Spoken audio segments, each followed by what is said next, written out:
এই তো মোটামুটি আলহামদুলিল্লাহ ভালো আছি। সবাইকে আসতে বলেন। আপনাদের পরীক্ষা কবে থেকে? ম্যাম কালকে থেকে। ও, কালকে থেকে। কি অবস্থা, আপনাদের প্রিপারেশন কেমন চলছে? বাকিদের জানি না, তবে আমার প্রিপারেশন তো পিকনিকেই গেছে গা।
এখন যেটা আছে আমাদের সিলেবাসে, যেটা আছে একটু দেখে নেন। কোনো সমস্যা আছে নাকি?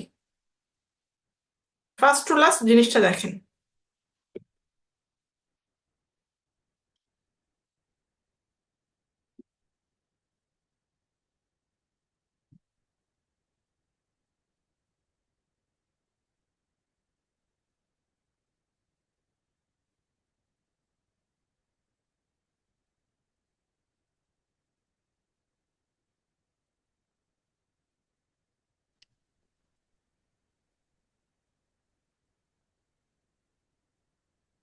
আসসালামু আলাইকুম ম্যাম। ওয়ালাইকুম আসসালাম। কেমন আছেন মিস? এই তো আলহামদুলিল্লাহ ভালো চলছে। আপনারা ভালো আছেন? হ্যাঁ মিস, ভালো আছি।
আপনাদের কুইজ দিচ্ছেন আপনারা?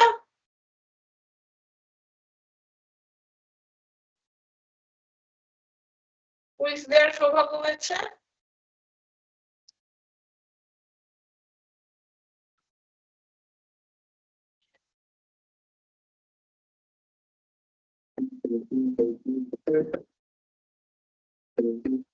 ওয়ালাইকুম। ঠিক আছে বন্ধুরা, আজকে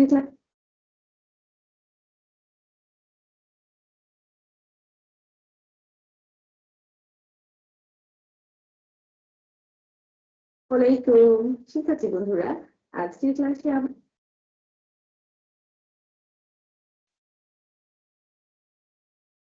I knew I was underwater. I just didn't realize I was this underwater. But you're stressed about your paper. Just get grammar. Preface to Shakespeare আমাদের আছে, সেটাই আবার একটু আপনারা দেখে নেবেন যাতে, আর তারপরে আমাদের কোনো সমস্যা থাকলে আপনারা বলবেন।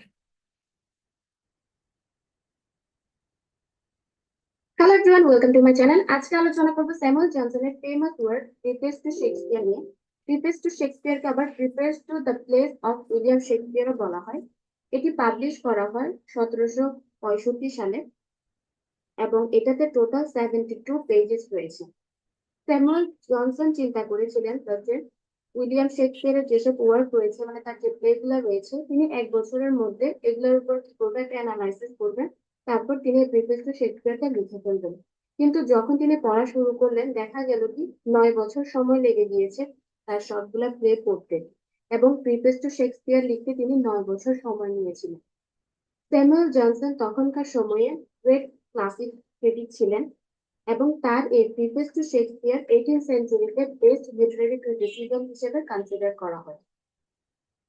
তিনি এখানে উইলিয়াম শেক্সপিয়ার যে একজন বেস্ট ড্রামাটিস্ট ছিল এই জিনিসটার উপর কি করে একটা জাজমেন্ট দেয়, মানে আসলে তিনি শেক্সপিয়ার ড্রামাটিস্ট হিসেবে কিরকম ছিলেন এই জিনিসটা তিনি জাজ করতে চেয়েছিলেন।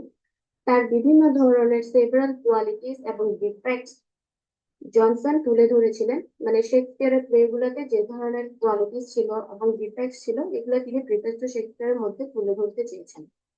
তখনকার সময় মানে 18th সেঞ্চুরিতে দেখা যেত যে ক্লাসিক্যাল রাইটারদের অনেক বেশি প্রায়োরিটি দেওয়া হতো, মানে যারা ওল্ড রাইটার ছিল তখন তারা মানে এইসব রাইটারদেরকে কপি করতো, এদেরকে প্রায়োরিটি দিত।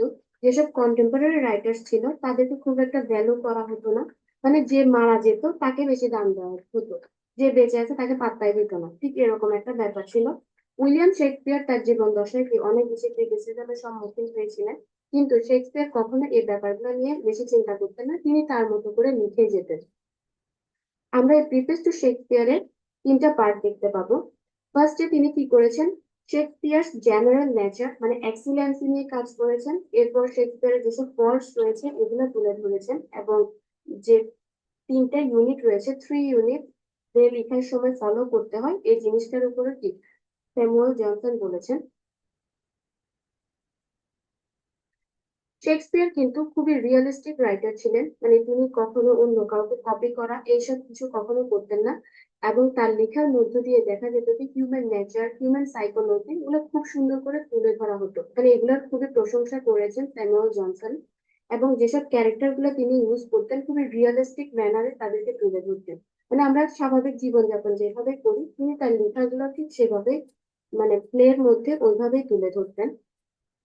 এবং কখনো হি ডাজ নট মানে লাভের যে ব্যাপারটা ছিল ওই জিনিসটাকে মেজর হিউম্যান মোটিভ এবং ইমোশন হিসেবে দেখাতেন না। He knew that love is only one of many passions. Love হচ্ছে কি আমাদের অনেকগুলো পেশেন্স এর মধ্যে শুধুমাত্র কি একটা উপাদানের মতো বলতে পারি, যে একটা জাস্ট একটা ক্যারেক্টারিস্টিক বা এরকম একটা ব্যাপার। লাভটাকে এত বেশি প্রায়োরিটি দেওয়ার কিছু ছিল না। He has no great influence upon the totality of life, মানে it has no great influence. লাভের কিন্তু আমাদের পুরো লাইফে খুব একটা গ্রেট ইনফ্লুয়েন্স ছিল না, এই জিনিসটা তিনি তার প্লের মধ্য দিয়ে দেখাতে চেয়েছেন। মানে লাভটাকে কেন এত বেশি প্রায়োরিটি দেওয়া হবে, এটা জাস্ট হচ্ছে কি একটা আমাদের অনেকগুলো পেশনের মধ্যে একটা হচ্ছে পেশন। এছাড়া স্যামুয়েল জনসন উইলিয়াম শেক্সপিয়ারের যেসব ডায়লগ ছিলেন এগুলো খুব বেশি প্রশংসা করেছিলেন, কারণ এগুলো ছিল realistic quality of Shakespeare dialogue, মানে এগুলো খুবই রিয়েলিস্টিক থাকতো তার ডায়লগ গুলা। এইসব কারণে কি বলছেন স্যামুয়েল জনসন উইলিয়াম শেক্সপিয়ারকে বলেন পয়েট অফ নেচার। শেক্সপিয়ারের উদ্দেশ্যে বলেন, কারণ তার ওয়ার্কের মধ্য দিয়ে আমরা রিয়েল লাইফ এবং ম্যানার্স এসব কিছুই কি তিনি তার তুলে ধরতে পারতেন আমাদের লাইফের সবকিছু, তাই তাকে বলা হতো কি পয়েট অফ নেচার। এবং তার প্লের কে বলা হতো মিরর অফ লাইফ, মানে আপনি আপনার লাইফটা কি তার প্লের মধ্য দিয়ে দেখতে পাবেন। আরেকটা কোয়ালিটি হচ্ছে কমিক, মানে ট্র্যাজিক কমেডির ইউজ করেছেন উইলিয়াম শেক্সপিয়ার। এটা খুবই বেশি প্রশংসনীয় ছিল, যদিও শেক্সপিয়ার এই ট্র্যাজিক কমেডির জন্য অনেক বেশি ক্রিটিসাইজ হয়েছিলেন তখনকার সময়ে, কিন্তু স্যামুয়েল জনসন তাকে কি করেছিলেন, ডিফেন্ড করেছিলেন। স্যামুয়েল জনসন তখন যখন 18th সেঞ্চুরি ছিল তখন দেখা যেত কি শুধুমাত্র ট্র্যাজেডি লিখলে শুধু ট্র্যাজেডি লেখা হতো, কমেডি লিখলে শুধু কমেডি থাকতো, কোনো প্রকার ট্র্যাজেডি এলিমেন্টস গুলা কমেডির মধ্যে থাকতো না এবং কমিক এলিমেন্টস গুলা ট্র্যাজেডিতে থাকতো না। তো দেখা যেত কি উইলিয়াম শেক্সপিয়ার ট্র্যাজেডি এবং কমেডি দুটোটাকে কম্বাইন করে ট্র্যাজিক কমেডি লিখে ফেলছিল এবং এটাতে তাকে সকলে অনেক বেশি ক্রিটিসাইজ করে। তবে শেক্সপিয়ার কিন্তু রাইট ছিলেন, কারণ আমাদের লাইফে কিন্তু কখনো শুধু খারাপ এবং ভালো, শুধু ভালো থাকলে ভালোই থাকে এমন না, দোনোটাই থাকে, গুড এভিল, জয় সরো, টিয়ার্স স্মাইলস সবকিছুই কিন্তু একসাথেই থাকে।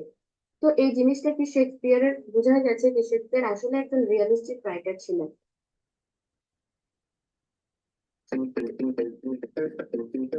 দাও প্রায় 12 ঘন্টা পর্যন্ত সতেজ নিঃশ্বাস।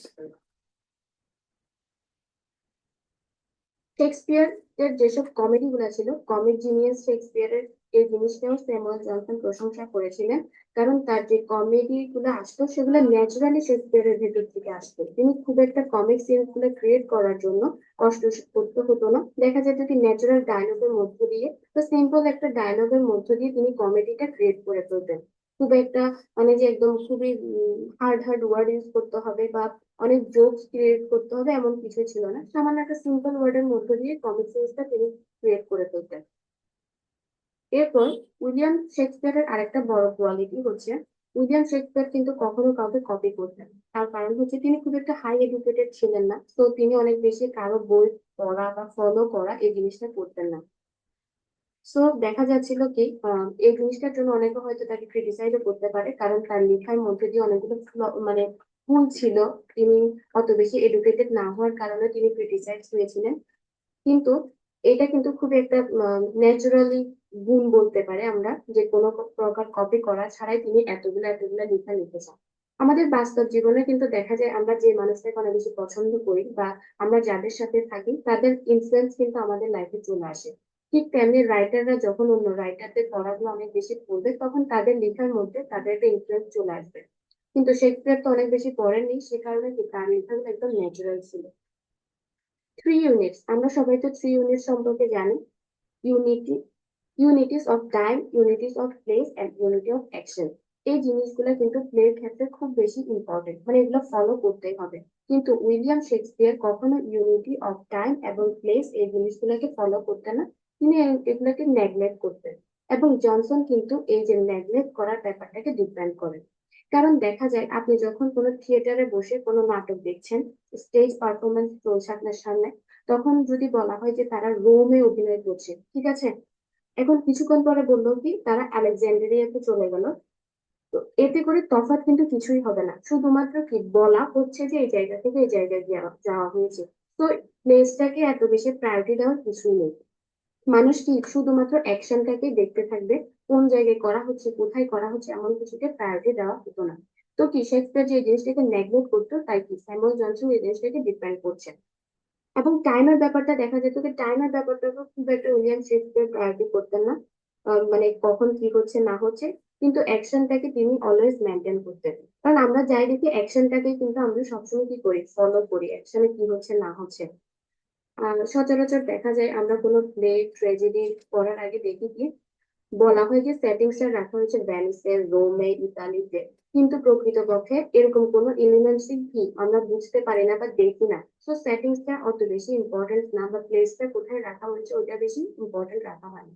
বর্তমান সময়ে দেখা যায় কি কোথাও রোমে দেখানো হলে রোমে চলে যাচ্ছে শুটিং করার জন্য, কিন্তু তখনকার সময় তো ওই জিনিসগুলো ছিল না। এরপর শেক্সপিয়ারের ফল্ট গুলো তুলে ধরা হয়। শেক্সপিয়ার কি করতো, কোনো প্রকার মোরাল পারপাস ছাড়াই কিন্তু লিখতো। কোনো মানে তিনি চাইতেন কি শুধুমাত্র অডিয়েন্সকে কি দিতে, এনজয়মেন্ট দিতে, তাদেরকে মজা দেওয়া ছিল তার খুব বড় উদ্দেশ্য। There is no poetic justice in this place. এবং তখনকার সময় এই জিনিসটাকে মেনে নেওয়ার মতো একটা মানে মেনে নেওয়ার মতো ছিল না। 18th সেঞ্চুরিতে এই জিনিসটাকে অনেক বড় দোষ হিসেবে দেখানো হতো।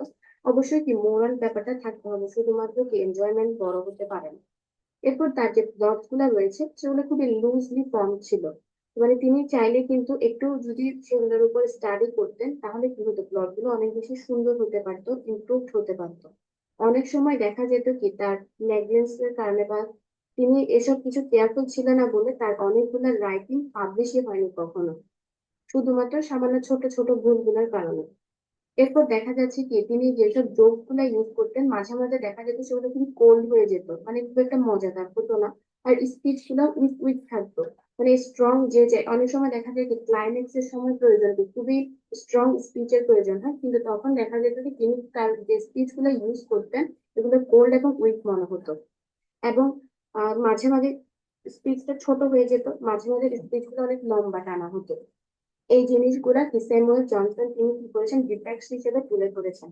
এরপর উইলিয়াম শেক্সপিয়ার অনেক বেশি পানের ইউজ করতো, এবং এই পানটা ইউজ করার জন্য he sacrifices reason, prosperity and truth, এই জিনিসগুলো কি করতো, স্যাক্রিফাইস করে ফেলতো। আহ উইলিয়াম শেক্সপিয়ারের যদি তার প্লট গুলোর উপর আরেকটু বেশি স্টাডি করতো তাহলে দেখা যেত কি জিনিসগুলো আরো সুন্দর করে তার লেখার মধ্যে তুলে ধরতে পারতেন। আর এরপর উইলিয়াম শেক্সপিয়ার কি করতো, যেসব লোয়ার ক্লাস ছিল সেগুলোর হাতে অলওয়েজ একটা নোবেল ল্যাঙ্গুয়েজ ইউজ করানো হতো, মানে তাদের থেকে অনেক নোবেল নোবেল ডায়লগ বের করানো হতো লোয়ার ক্লাস পিপল থেকে, কিংবা লো লেভেল যেসব ক্যারেক্টার গুলো ছিল এগুলো থেকে। এই জিনিসটাকে তিনি কিছুটা ক্রিটিসাইজ করেছেন। আমরা এবার কিছুটা মানে উদাহরণ দেওয়ার চেষ্টা করি। আমরা যখন কোনো শেক্সপিয়ারের প্লে গুলো পড়ি, যেমন কিছু সময় আগে আমরা মার্চেন্ট অফ ভেনিস পড়েছিলাম, সেখানের মধ্যে আমি আমার নিজের ব্যক্তিগত মতামত আর কি, তখন দেখা যায় কি তিনি শুরুতে বলেন কি অ্যান্টোনিওর যেসব শিপ গুলা ছিল সেগুলো সমুদ্রের বিভিন্ন জায়গায় ছড়িয়ে ছিটিয়ে আছে। কিছু সময় পর আমরা জানতে পারি কি তার সবগুলা শিপ একসাথে ডুবে গিয়েছে।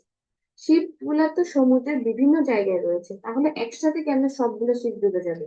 ডুবলে একটা ডুবতে পারে, দুইটা ডুবতে পারে, সবগুলো কেন একসাথে ডুববে? আবার দেখা গেল কি এক লাস্টে এসে বললো কি তার শিপ সবগুলো একসাথে ফিরে এসেছে।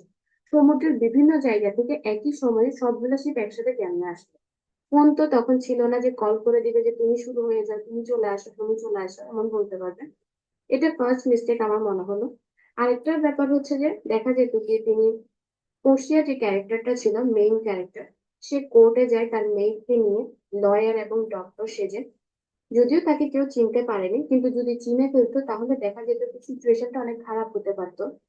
কিন্তু এইসব ব্যাপারে উইলিয়াম শেক্সপিয়ার কখনো চিন্তা করতেন না, তিনি শুধুমাত্র কি করতেন, এন্টারটেইনের ব্যাপারটাকে ইম্পর্টেন্স দিতেন। এরপর তার যে ট্র্যাজেডি গুলার সেটিংসটা রাখা হতো বিভিন্ন কান্ট্রিতে, ভেনিস, ইতালি, রোমে, কিন্তু বিহেভিয়ারের ক্ষেত্রে ওইসব মানুষগুলো দেখা যেত কি ইংলিশম্যানের মতোই থাকতো, কোনো তফাৎ থাকতো না। তো তিনি চিন্তা করলেন যে যদি কিছুটা ইংলিশম্যানের বাদে যখন যদি কিছুটা ক্লাসিক্যাল গ্রিক কালচার সেখানে ইনক্লুড করা হতো, হয়তো কি জিনিসগুলো আরো বেশি স্ট্রং করে তুলে ধরা যেত। এবং ডায়লগ গুলো খুবই কোল্ড হতো। তিনি চাইলে কি করতেন, ডায়লগ গুলোকে একটু স্ট্রং করতে পারতেন। যেমন পোর্শিয়ার ডায়লগের কথা বলি, পোর্শিয়া এসে কি বলেছিল যে আমি কি করব, যদি 1 পাউন্ড মাংসের থেকে বেশি মাংস কেটে নেওয়া হয় বা এক ফোঁটাও রক্ত পড়ে কি করা হবে, সেটা গ্রহণযোগ্য হবে না, সেটার জন্য শাস্তি দেওয়া হবে, এমন একটা ডায়লগ দিয়েছিলেন পোর্শিয়া অ্যান্টোনিওর বডি থেকে যে মাংস নিতে চেয়েছিল। এই ক্ষেত্রে একটা জাস্ট একটা লাইন দিয়ে কিন্তু ডায়লগটা শেষ করে দেওয়া হয়, কিন্তু এটা অনেক ইম্পর্টেন্ট একটা ডায়লগ ছিল, চাইলে এটা আর একটু বড় করতে পারতো।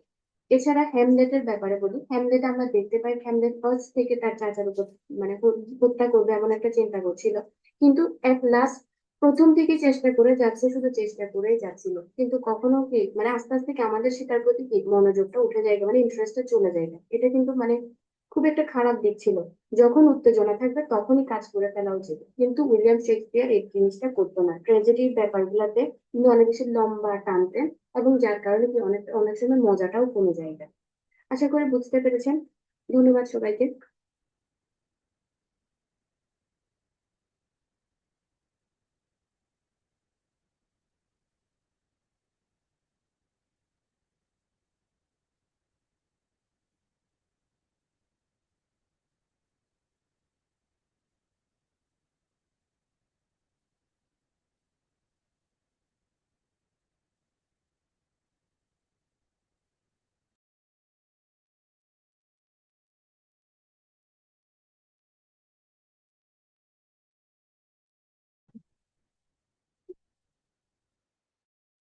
আপনারা সবাই কেমন আছেন? অনেকেই জয়েন করেছেন।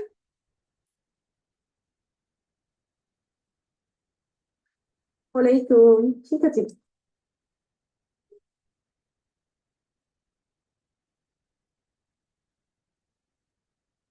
So hello everyone and welcome back to my channel. In today's video, we are going to be looking at preface to Shakespeare, जो कि आपके डॉक्टर सैमुअल जॉनसन का एक बहुत इंपॉर्टेंट क्रिटिकल एस्से माना जाता है, जिससे आप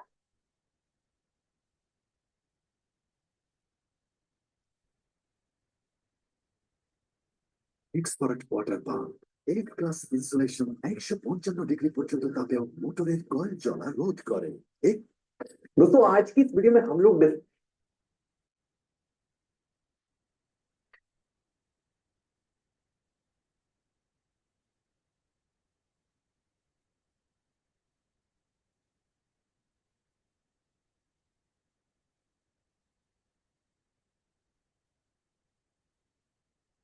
Hello everyone, this is Saima Jakarian. Welcome to my channel. আজকে আলোচনা করব অ্যারিস্টটলের ফেমাস আমরা এগুলো কিন্তু করেছিলাম, এগুলো কিছু শুনেছিও, আবারও দিচ্ছি রিভিশন, যেহেতু আপনারা অলরেডি জানেন কেমন আসতে যাচ্ছে, যাতে আপনাদের একটা রিভিশন দুটো হয়ে যায়।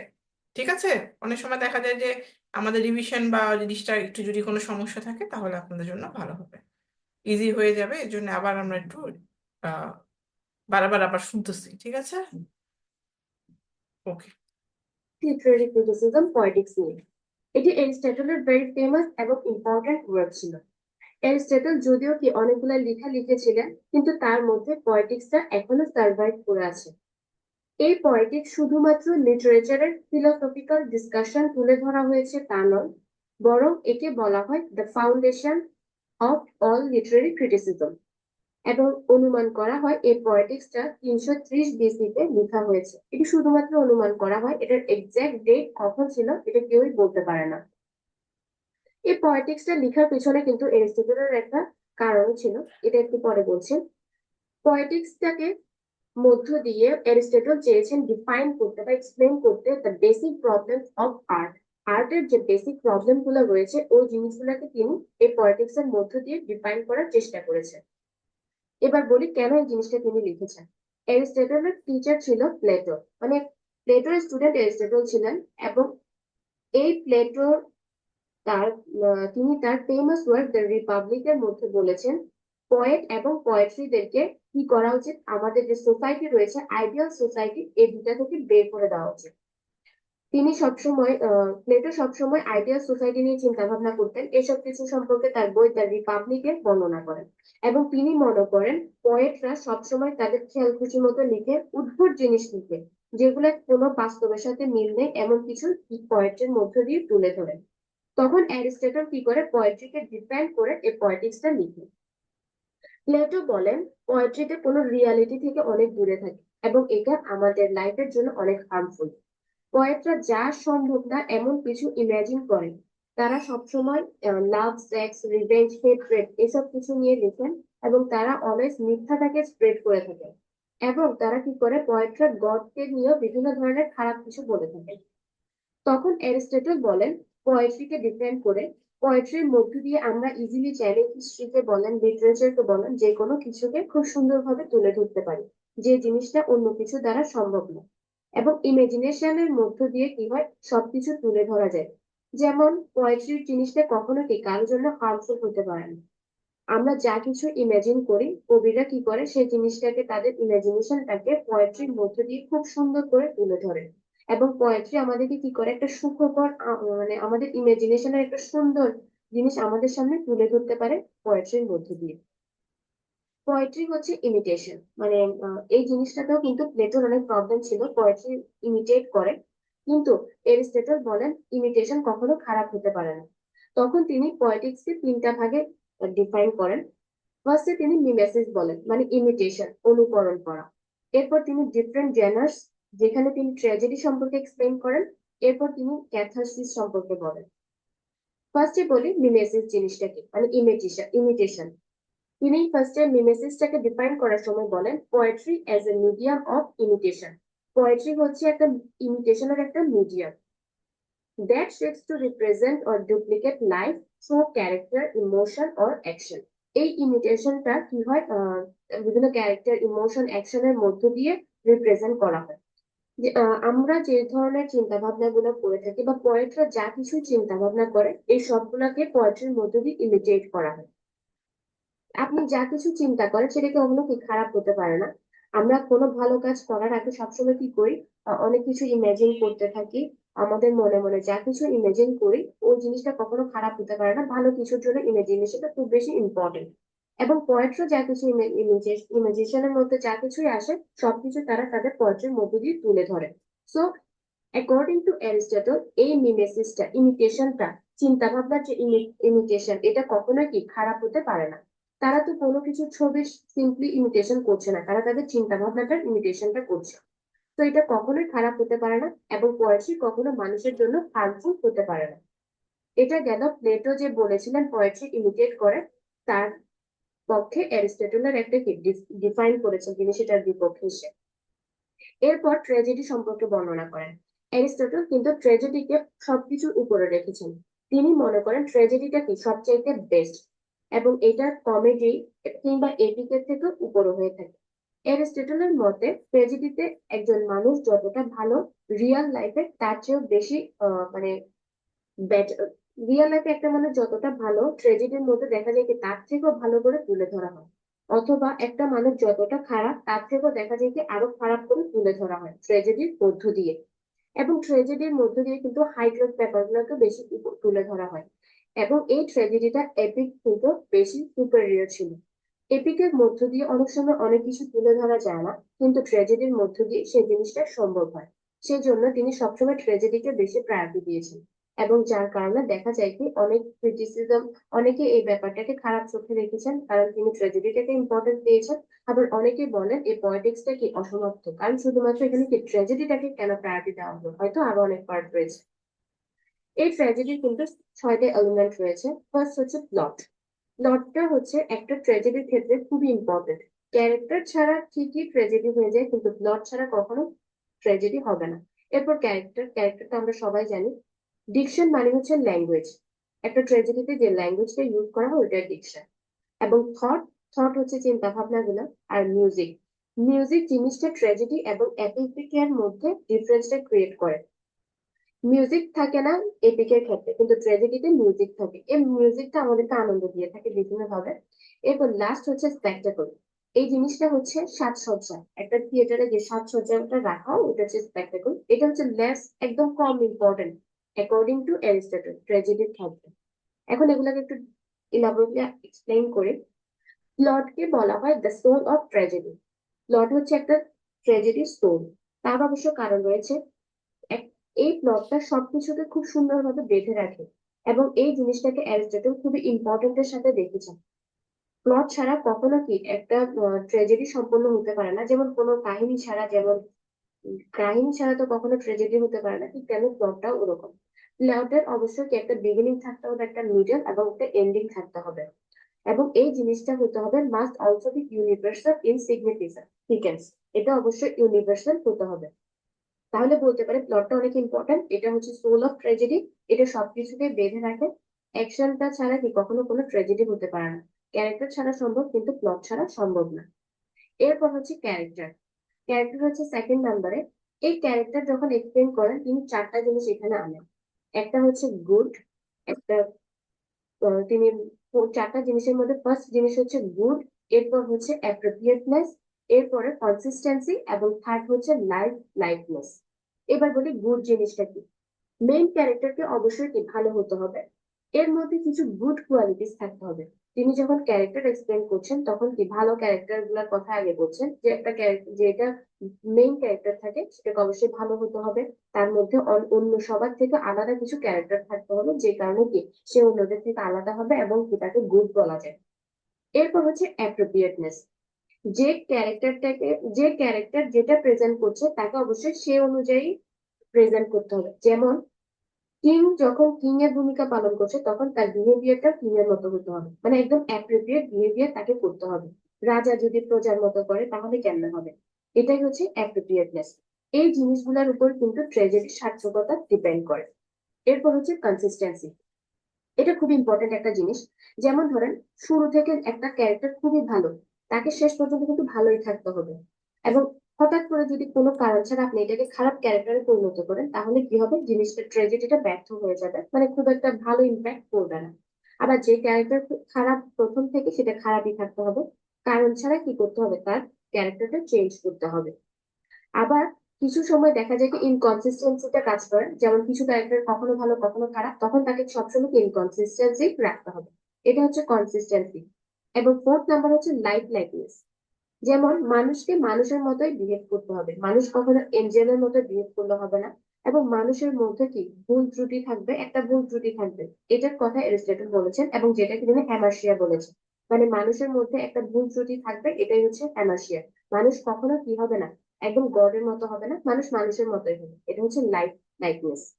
এই চারটা জিনিসকে মিলিয়ে কি হয়, ক্যারেক্টার হয়। তাহলে একটা গুড ক্যারেক্টার তখনই হবে যখন কি সেটার মধ্যে চারটা থিংস থাকবে। একটা হচ্ছে গুড, অ্যাপ্রোপ্রিয়েটনেস, কনসিস্টেন্সি, এবং লাস্টের হচ্ছে লাইফ লাইকনেস। তখনই কি হবে, একটা ট্র্যাজেডি সার্থক হবে। এরপর তিনি বলেন ডিকশন নিয়ে, মানে ল্যাঙ্গুয়েজ। এই ডিকশনটার ক্ষেত্রে তিনি খুব একটা বেশি কিছু বলেন না। তিনি বলেন পোয়েট্রি যে ল্যাঙ্গুয়েজটা ইউজ করা হবে, ওইটা একটু হার্ড ল্যাঙ্গুয়েজ হলে ভালো হয়, এবং সেখানে বিভিন্ন ধরনের ফিগার অফ স্পিচ ইউজ করতে হবে, এবং ওয়ার্ড গুলো থাকবে খুবই স্টাইলিশ। এছাড়া প্রোজের ক্ষেত্রে খুবই ইজি ল্যাঙ্গুয়েজ ইউজ করতে হবে, যাতে করে মানুষ ইজিলি বুঝতে পারে। এটা হলো ডিকশন। থট, থটটা কিরকম? Thought is the power of saying what ever can be shed or what is appropriate to the occasion. Thought হচ্ছে একটা জিনিস, যে জিনিসটা কি আমরা যখন কোনো কিছু চিন্তা করি, ওইটাই তো থট। আমরা এখন এই যে কথাটা বলবো, ওটা কি সিচুয়েশনের সাথে কি অ্যাপ্রোপ্রিয়েট হবে কিনা, কিংবা আমরা কি এখন এই জিনিসটা বলবো কিনা, এই যে আমরা চিন্তা করি, এটাই হচ্ছে থট। থটটা খুবই ইম্পর্টেন্ট একটা স্টেটমেন্ট ক্রিয়েট করার জন্য। কারণ কোনো কিছু চিন্তা ভাবনা ছাড়া বলা যায় না, চিন্তা ভাবনা করে বললে জিনিসটা কি অ্যাপ্রোপ্রিয়েট হয়। এই থটটা কি হয়, it is expressed through the speech of a character. একটা ক্যারেক্টারের স্পিচের মধ্য দিয়ে এই থটটা এক্সপ্রেস করা হয়। এই গেল থট। এরপরে তা হচ্ছে মিউজিক। একটা ট্র্যাজেডিতে মিউজিকটা ইউজ করা হয়। Song or the lyrical elements is to be found in the choric parts of a tragedy. How does a woman become more magnetic? Magnetism is actually a function of energy and frequency. To truly magnetize, ট্র্যাজেডির মধ্যে song জিনিসটা পাওয়া যায়, এবং এটা কি করে, আমাদেরকে বিভিন্ন ধরনের প্লেজার দিয়ে থাকে মিউজিকের মধ্য দিয়ে। এপিক পয়েমে কিন্তু মিউজিকটা থাকে না, এবং ট্র্যাজেডিতে থাকে। সে কারণে এপিক এবং ট্র্যাজেডি দুটো তফাৎ করা হয়েছে মিউজিকটা দিয়ে। এবং এই কারণে কিন্তু ট্র্যাজেডিকে তিনি সুপেরিয়র বলেছেন, কারণ ট্র্যাজেডির মধ্যে আপনি সবকিছুই পাবেন, মিউজিকটাও থাকবে, এনজয়মেন্ট, স্যাডনেস, হ্যাপিনেস, প্লেজার সবকিছু রয়েছে, সেই জন্য তিনি ট্র্যাজেডিটাকে এতটা ইম্পর্টেন্স দিয়েছিলেন। এবং লাস্ট হচ্ছে স্প্যাকটেকল। স্প্যাকটেকল মানে হচ্ছে থিয়েটারের যে সাজসজ্জা, ওই জিনিসটা হচ্ছে স্প্যাকটেকল। এটা খুব একটা ইম্পর্টেন্ট না, এটি তিনি খুবই নিচের দিকে রেখেছেন ইম্পর্টেন্সের দিক থেকে। তার কারণ হচ্ছে, আপনার প্লটটা যদি ঠিক মতো না হয়, আপনার কাহিনীটা যদি ঠিক না থাকে, তাহলে থিয়েটারের সাজসজ্জা কিন্তু খুব একটা কাজে আসে না। তাই আপনাকে ডিপেন্ড করতে হবে ফার্স্টে প্লটের উপর, স্পেকটেকলের উপরে না। এগুলো গেল ট্র্যাজেডির 6টা এলিমেন্টস। এবার বলি ক্যাথারসিস নিয়ে, যেটা পয়েটিক্স এর থার্ড পার্ট। ক্যাথারসিস এর রিয়েল মিনিংটা হচ্ছে, ক্যাথারসিস যখন এক্সপ্লেন করা হয়, তখন দুইটা জিনিসই মাথায় আসে, সেটা হচ্ছে যে পিটি এবং ফেয়ার। যেমন ধরেন, আপনি যখন কোনো ট্র্যাজেডির লাস্ট মোমেন্টে যাবেন, তখন দেখা যায় কি, ট্র্যাজেডিতে আমরা সবাই জানি যে একটা ক্যারেক্টারের মৃত্যু ঘটে তখন, বা খুবই একটা ক্রিটিক্যাল মোমেন্ট চলতে থাকে ট্র্যাজেডির লাস্টের দিকে, কারো না কারো খুবই করুণ পরিণতি হয়। তখন দেখা যায় আমাদের মনের মধ্যে একটা পিটি ফিল করি আমরা ওই ক্যারেক্টারটার প্রতি, অথবা আমাদের মনে একটা ফেয়ার কাজ করে। তার কারণ হচ্ছে, যে ক্যারেক্টারটা মারা যাচ্ছে তার জন্য আমরা দয়াবোধ করি। আর আমরা চিন্তা করতে থাকি কি ওদের সাথে যেটা হচ্ছে ওটা কি আমাদের সাথে হবে কিনা, আমাদের মনের মধ্যে একটা কাজ করে, ইমোশনাল ব্যাপার দেখা যায়, মনের মধ্যে ভয় কাজ করে। তো ওই জিনিসগুলাই হচ্ছে ক্যাথারসিস। তাহলে আমরা যখন ট্র্যাজেডি দেখি, তখন আমাদের মনে যে ফিয়ার এবং পিটিটা ফিল করে, ওটাই হচ্ছে ক্যাথারসিস। এটাই হলো পয়েটিক্স এর ওভারঅল সামারি। আশা করি বুঝতে পেরেছেন। পয়েটিক্স এর মধ্য দিয়ে তিনি পোয়েট্রিটাকে ডিফাইন করেছেন, এবং পোয়েট্রিটাকে এবং ট্র্যাজেডিরও এক্সপ্লেন করেছেন। তিনি পয়েটিক্স এর 3টা ভাগে ভাগ করেছেন। একটাতে তিনি বলেছেন পোয়েট্রিটা কি করা হয়, ইমিটেশন করা হয়, সেটাকে এক্সপ্লেন করেছেন। এরপরে তিনি ট্র্যাজেডি সম্পর্কে বর্ণনা করেছেন, এবং অ্যাট লাস্ট ক্যাথারসিস নিয়ে বর্ণনা করেছেন। আশা করি বুঝতে পেরেছেন। ধন্যবাদ সবাইকে।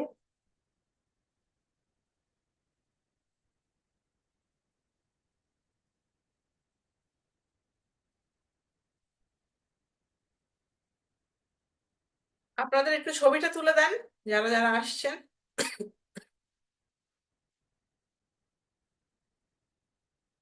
दोस्तों आज की इस वीडियो में हम लोग एक बहुत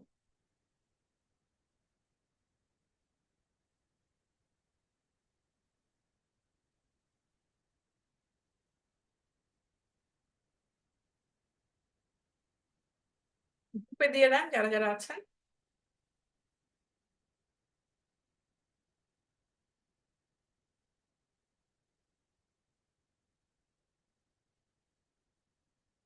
Hello everyone, this is Saima Jakarpian.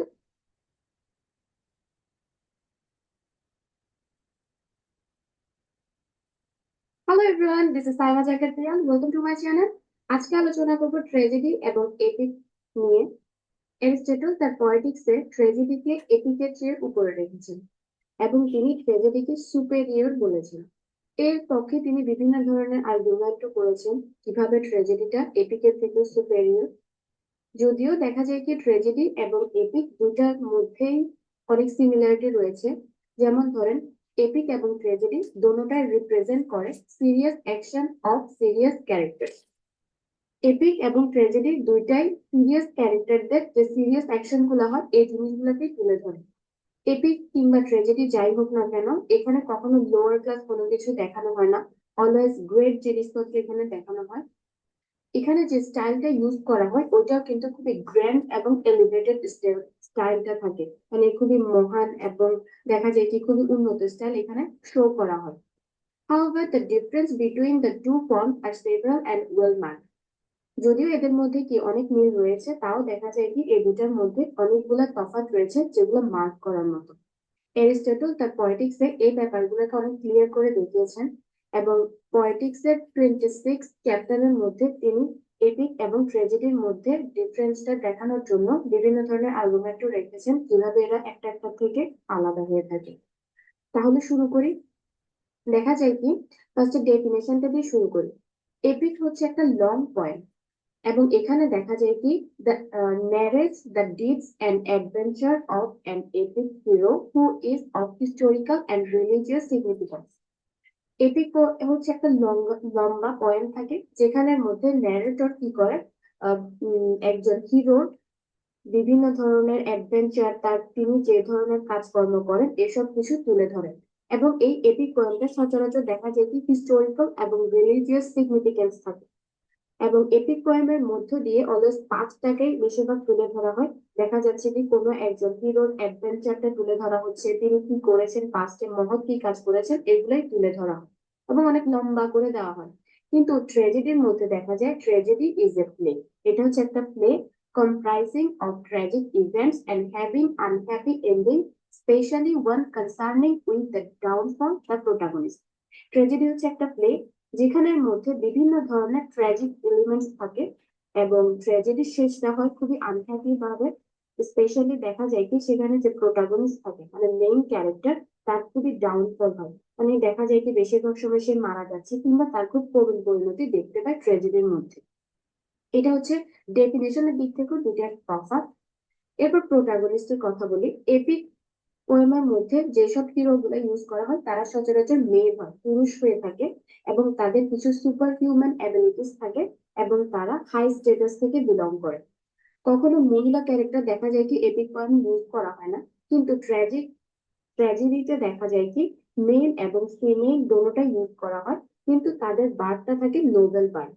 যদিও দেখা যায় কি তারা খুবই ফিমেল এবং মেল দোনোটার ক্ষেত্রে ট্র্যাজেডিতে ইউজ করা যাবে, কিন্তু এপিকের ক্ষেত্রে সচরাচর মেলটাকে হিরো হিসেবে ইউজ করা হয়। তাহলে এখানে দেখা যাচ্ছে ট্র্যাজেডিটা আসলে এই জিনিসটা কি গ্রেটার এপিকের থেকেও। এরপর মিডিয়াম অফ রিপ্রেজেন্টেশনের দিক থেকেও কিন্তু দোনোটা ডিফারেন্ট। ট্র্যাজেডির মধ্যে দেখা যায় কি অ্যাকশনটাকে প্রেজেন্ট করা হয়, মানে যেসব হিরো হিরোইন বা ক্যারেক্টার গুলো থাকে তাদের অ্যাকশনটাকে রিপ্রেজেন্ট করা হয়। On the other hand epic পোয়েমের মধ্যে দেখা যায় কি প্রেজেন্টেড ইন ন্যারেটিভ স্টাইল, এখানে বর্ণনার আকারে এপিক পোয়েমটাকে রিপ্রেজেন্ট করা হয়। তাহলে যে জিনিসটা আপনার সামনে ঘটছে অ্যাকশন আকারে, সেটার ইফেক্টটা কিন্তু আমাদের মধ্যে অনেক বেশি থাকে। কিন্তু আমরা যেটা বইয়ের মধ্যে পড়ি, যেটা বর্ণনা আকারে থাকে, সে জিনিসটার ইফেক্ট খুব একটা কাজ করে না। ট্র্যাজেডি ড্রামাটিক মুডের মধ্য দিয়ে রিপ্রেজেন্ট করে, আর এপিকটা রিপ্রেজেন্ট করে ন্যারেটিভ মুডে, একটা বর্ণনার মধ্য দিয়ে আর একটা ড্রামার মধ্য দিয়ে। চোখের সামনে আমরা যে জিনিসটা দেখি সেটাকেই কি আমরা অনেক বেশি ইম্পর্টেন্ট দিয়ে থাকি এবং সেটার ইফেক্টটা আমাদের মধ্যে অনেক বেশি থাকে। তাহলে ট্র্যাজেডির ইফেক্টটা কি আমাদের মধ্যে অনেক বেশি থাকে। এরপর এরিস্টটল বলেন, tragedy is representation of an action that is worth serious attention. Tragedy always অ্যাকশনটাকে রিপ্রেজেন্ট করে এবং যেটা কি সিরিয়াস অ্যাটেনশনটা পাওয়ার যোগ্য। অন্যদিকে এপিক সম্পর্কে বলেন, এপিক হচ্ছে the art of representation in the form of narrative verse. Epic পোয়েমের ক্ষেত্রে ন্যারেটিভ ভার্সটাকে ভার্সের আকারে সবকিছুকে রিপ্রেজেন্ট করা হয়।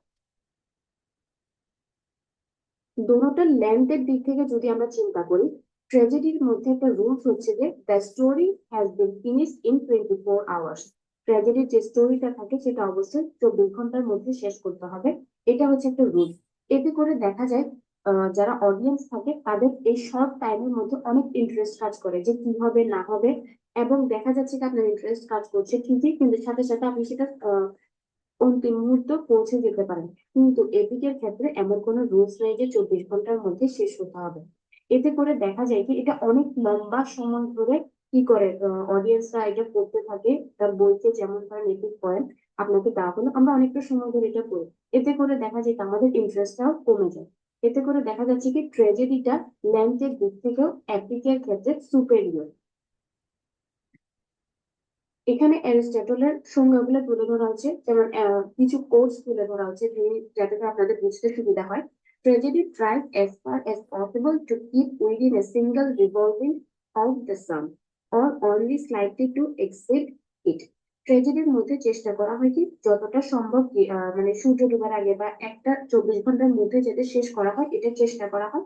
কিন্তু এপিকের ক্ষেত্রে দেখা যায় কি এমন কোনো টাইম লিমিটেশন কাজ করে না। তো এতে করে দেখা যায় কি ট্র্যাজেডির ক্ষেত্রে আমাদের অনেক বেশি এক্সাইটমেন্ট থাকে, ইন্টারেস্ট থাকে, কিন্তু এপিকের ক্ষেত্রে সেই ইন্টারেস্টটা আমাদের আর কাজ করে না, কারণ এটা অনেকটা সময় ধরে অনেক লেন্থি একটা বই, তো আমাদের দেখা যায় কি মনোযোগ আর থাকে না। প্লট কনস্ট্রাকশনের ক্ষেত্রে দেখা যায় কি আহ দুটোতে দেখা যায় কি অনেকটা একই রকম হলো। লুজ প্লট যেটা থাকে সেটা ট্র্যাজেডির ক্ষেত্রে ইউজ করা হয়, কিন্তু এপিকের ক্ষেত্রে লুজ প্লটটা ইউজ করা হয় না। সো এক্ষেত্রে দেখা যাচ্ছে কি ট্র্যাজেডিটা এপিকের থেকে সুপেরিয়র, এবং ট্র্যাজেডির যে বৈশিষ্ট্য রয়েছে সেটা এপিকের থেকে অনেক বেশি বা বিস্তৃত। ট্র্যাজেডির মধ্য দিয়ে আমাদের যে ইমোশনটা থাকে ওইটা বেরিয়ে আসতে পারে, পারগেশন অফ ইমোশন। কিন্তু এপিকের ক্ষেত্রে এই জিনিসটা সম্ভব না, কারণ আপনার সামনে যখন কোনো কিছু অ্যাক্ট করা হয় তখন দেখা যায় কি আপনি জিনিসটা দেখছেন, এতে করে আপনি প্রত্যেকটা ক্যারেক্টারের প্রতি পিটি বা ফেয়ার যাই হচ্ছে আপনি ইজিলি এই জিনিসটা প্রকাশ করতে পারেন। কিন্তু যখন আমরা এপিকের ক্ষেত্রে দেখা যায় শুধুমাত্র আমাদের মাইন্ডটা কাজ করতে থাকে, মানে আমরা পড়ছি এবং আমরা চোখ দিয়ে দেখছি, এইটুকুই। এতে করে আমাদের ইমোশনের কোনো প্রকার বেরিয়ে আসে না বা আমাদের ইমোশনাল ডিসচার্জটা হয় না। কিন্তু ট্র্যাজেডির ক্ষেত্রে এই জিনিসটা হয়ে থাকে, খুব সাথে সাথে এই জিনিসগুলো আমরা দেখতে পারি। আমরা হয়তো কোনো ট্র্যাজেডির ক্ষেত্রে অনেক পিটি ফিল করে কোনো একটা ক্যারেক্টার দেখে, কিন্তু অনেক সময় তাদের করুণ পরিণতি দেখে আমরা অনেক ভয়ও পেয়ে যাই। কিন্তু এপিকের ক্ষেত্রে এমন কোনো কিছুই হয়ে থাকে না। এরপর বলি ফরমেটিভ এলিমেন্টস। ট্র্যাজেডির ক্ষেত্রে 6 এলিমেন্টস রয়েছে, কিন্তু প্লটের ক্ষেত্রে কিন্তু 6 এলিমেন্টস থাকে না, সেখানে 4 এলিমেন্টস রয়েছে।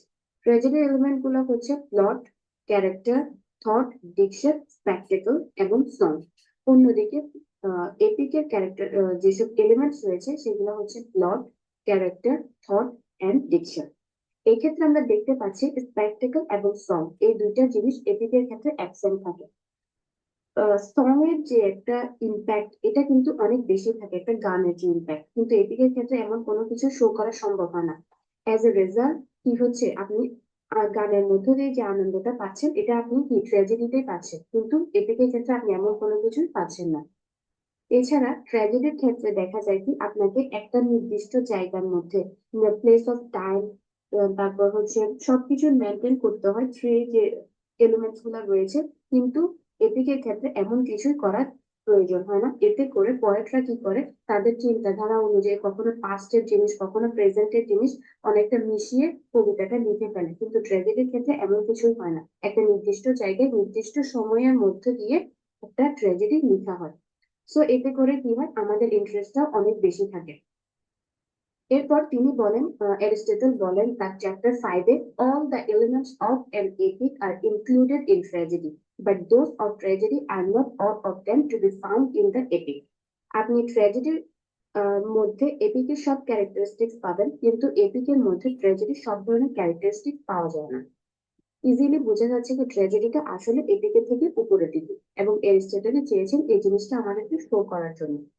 এরপর ট্র্যাজেডির মধ্যে ড্রামাটিক আয়রনিটা ইউজ করা হয়। তাহলে what is dramatic irony? Dramatic irony means the audience know what will be happen after current action, but the current characters don't know. Dramatic আয়রনির ব্যাপারটা হচ্ছে এরকম, আমরা অডিয়েন্সরা বলতে পারি যে একটু পরে কি হবে, যেমন কোনো একটা সিন দেখলাম আমরা জানি যে আসলে একটু পরে কি হবে, কিন্তু যারা এই রোলটা প্লে করছে তারা কিন্তু এই জিনিসটা জানে না। এটা হচ্ছে ড্রামাটিক আয়রনি।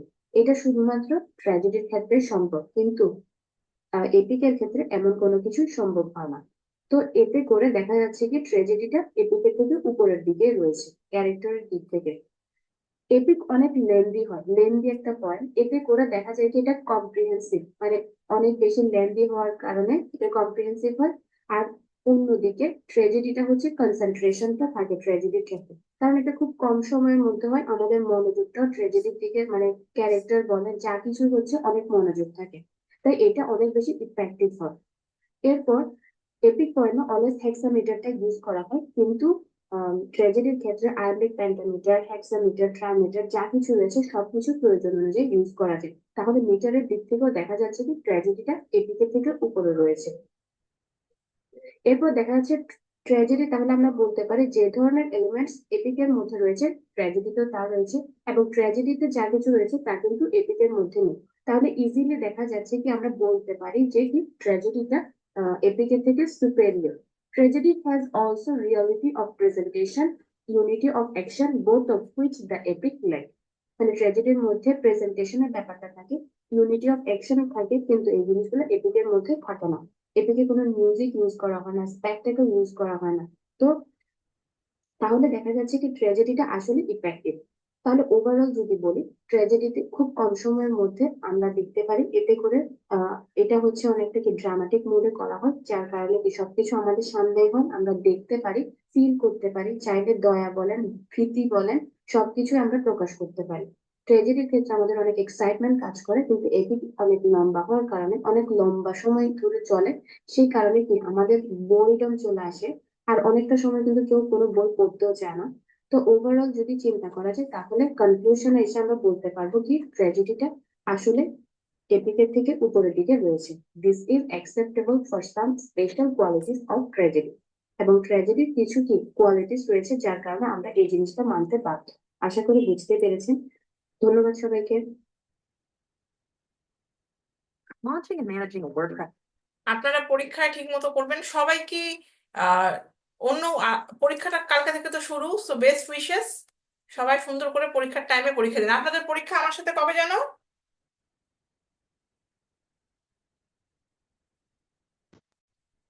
ম্যাম 22 তারিখে মেবি। আচ্ছা, 22 তারিখ কবে? শনিবার, শনিবারে ম্যাম। আচ্ছা আচ্ছা, শনিবারে দিনের বেলায় আপনাদের ডে ব্যাচের পরীক্ষা, রাত্রে আপনাদের, বুঝছি।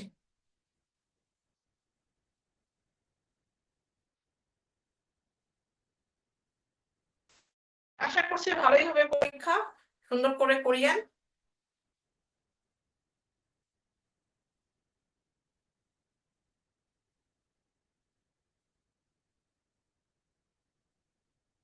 তো ভালো থাকেন তাহলে সবাই।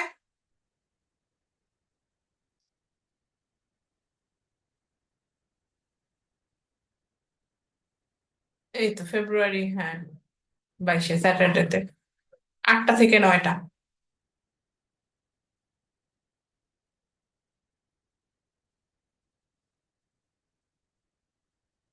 বাংলায় ওয়াজিহা আপনি অনেকগুলাতে নাম দিছেন।